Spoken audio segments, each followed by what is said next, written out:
There was a big factory, making amazing chocolate and unpredictable candies in the world. Willy Wonka's chocolate factory. One day, this enigmatic owner hid 5 golden tickets for entering his factory in 5 random chocolate bars. A poor boy, Charlie Bucket luckily got a ticket. However, this unique show of chocolate and candies was actually a secret selection for the next owner of the factory. In different exhibition zones, there were people eliminated for different reasons. For example, a fat boy fell into a chocolate river accidentally while he was attempting to drink the milk chocolate. All the kids get eliminated one by one. Like Violet eats a piece of gum and turns it into a blueberry, and Veronica gets thrown.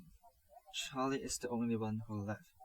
At last, little Charlie Bucket won this selection and received the chance to own the chocolate factory with Willy Wonka. Chocolate and candies, sweet and flavored. Almost everyone loves it. You can't stay away from those delicious. This story is about a chocolate factory that made different kinds of candies and chocolates, things that kids loved. This is a well-known story. Many of us must have read it. If not, maybe you have already watched the movie. The funny things that happen in the factory. It's very attract us to read more and more until the end. Very fascinating. It makes me fall into the world of them. I can really substitute myself into the story and learn things from Charlie. After I finished reading this book, I think it teaches people serious lessons, even though this book is written in simple English, but the meaning behind that is not simple at all.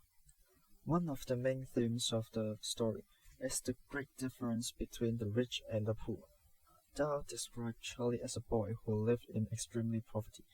The boy rarely has enough food for meals, and he sleeps on the floor with his parents every night. He even takes the money someone else dropped to buy a single chocolate. In contrast, Veronica, one of the kids in the tour, is absolutely wealthy. Her father used a lot of money to secure Veronica a golden ticket, just to satisfy his lovely spoiled daughter's request. Just from this example, we can see the contrast between the poor and the rich so clearly.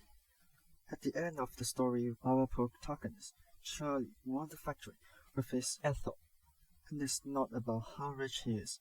The story taught us wealthy is not the point. It is good but not the most important. Even rich as Veronica and she still lose the game. I thought I'm not greedy. It's the personality that we need to become a successful person. Those are necessary.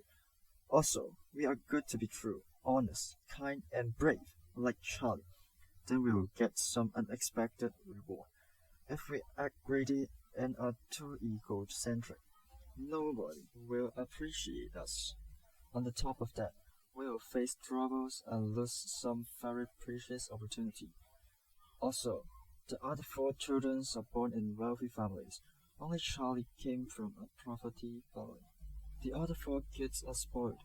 Their parents buy whatever they want. That makes them become energetic and also greedy, which are the reasons that make them fail in the test of factory. On the other hand, Charlie, he knows how to control himself and won't make others worry about him.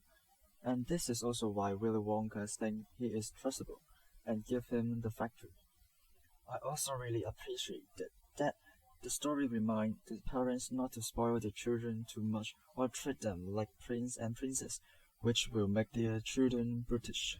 In my opinion, to have a good life, we should have always be true to our hearts and be nice to people, so that we will not feel sorry and regret. We should never do things completely different to our sense of moral principles.